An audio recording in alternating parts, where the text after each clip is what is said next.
The David Webb Show on SiriusXM Patriot. You know, if you look back to when Reagan was dealing with the Soviet Union, he started out by laying out a clear objective. We win, they lose. And he defined the enemy as Soviet communism. And then he followed a foreign policy that was comprehensive to defeat Soviet communism. Now, all of the intelligentsia, all of the academics, a lot of the Democrats said you could never defeat it.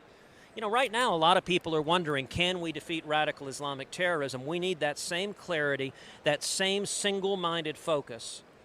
And as president, that's what I intend to bring. We need a commander-in-chief that says we will utterly destroy ISIS. We will defeat al-Qaeda and Boko Haram and al-Nusra, and we will prevent Iran, led by the Ayatollah Khamenei, who chants death to America. We will not allow Iran to acquire nuclear weapons. It's that focus of objectives, deploying military assets, deploying intelligence, deploying every tool at our disposal to utterly defeat radical Islamic terrorism. That's how we win this war. All right, so let's go to some point-by-point things. And, of course, these things adapt and they change. We have an issue. ISIS has basically committed the biggest bank robbery in the world. They've stolen, they've raided banks.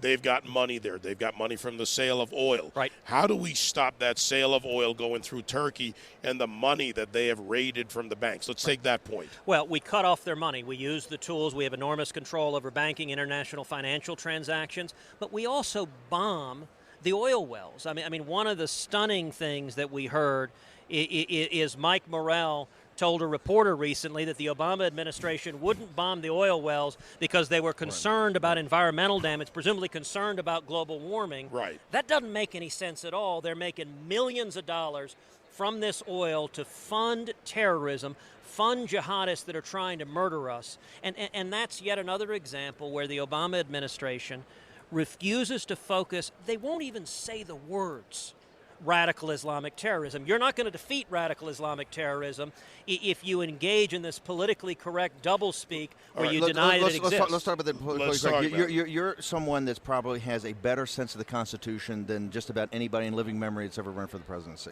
Thank you. And the war is both an international war. You've been very upfront. Hey, I am going to be a war leader that's going to take the torch to the enemy. Yes. Domestically, we have a major problem here. You're an individual who knows the Constitution. We have this huge problem. You heard Governor Huckabee say tonight about the mosque. How would you fight this war domestically here in the United States, giving your reverence for the Constitution? Right. What we need to do is target the terrorist. And this is the consistent failing that the Obama administration has, is that it consistently refuses to distinguish good guys from bad guys. So, for example, in the wake of San Bernardino, what does President Obama come out and want to do? Take away the Second Amendment right to keep and bear arms of millions of law-abiding citizens. The gun control argument again. Right. That was not what caused the problem. And political correctness is not just a matter of semantics. It is blinders on this administration. So let's take, for example, Nidal Hasan. Nidal Hasan, the Obama administration knew, was communicating with Anwar al-Awlaki, a known radical Islamic cleric. They knew that he had inquired about the permissibility of waging jihad, murdering his fellow soldiers, and they did nothing. And they sat back, and Nidal Hasan murdered 14 innocent souls. That should never have happened. Workplace violence, wasn't it? Right, they called it workplace violence. But now I want to go to some of the tools that are needed. You talk about Nidal Hasan. That means that as commander-in-chief, you can order the chief of staff of the Army, chairman of the Joint Chiefs, to change the policy on using the UCMJ, violations of the UCMJ.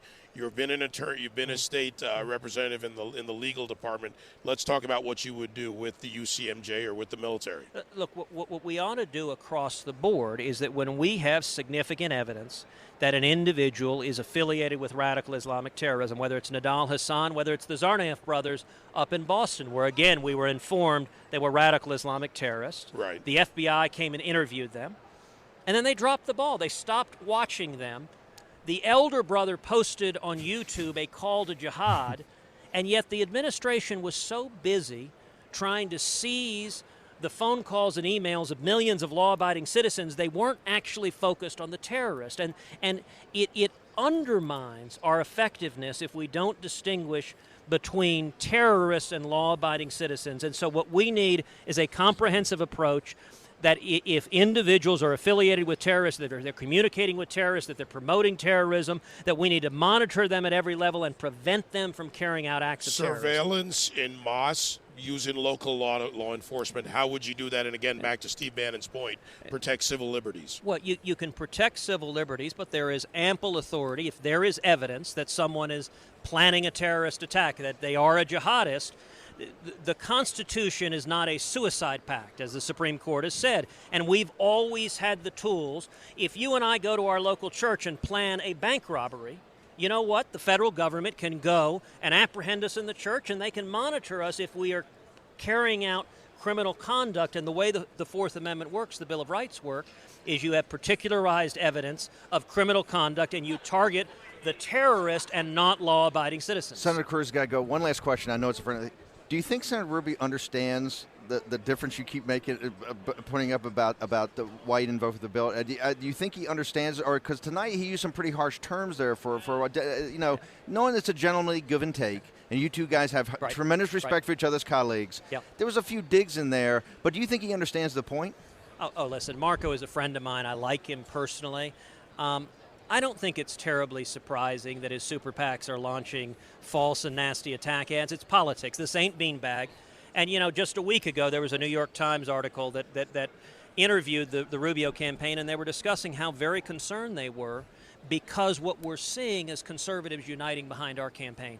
Conservatives are coming together, and Steve, we're seeing the old Reagan coalition coming together. We're seeing conservatives and evangelicals and libertarians. We're seeing young people and Hispanics and African Americans and Jewish voters and women and Reagan Democrats. And I think his campaign is very, very worried that if they don't do something dramatic to change what's happening, that conservatives will continue to unite and we will win. And so that's why they're engaged in these attacks. He knows they're false, but that's the nature of politics. Well, Senator Cruz, great to see you. Thank I know you you've so got much. to run here in the spin room. Thanks for doing I'll see this. you again on the trail. Excellent. I'll definitely see you in January when we do the next debate on Fox Business. I look forward to it. Good to see you again, Senator. Great debate tonight. Thank you. The David Webb Show on SiriusXM Patriot.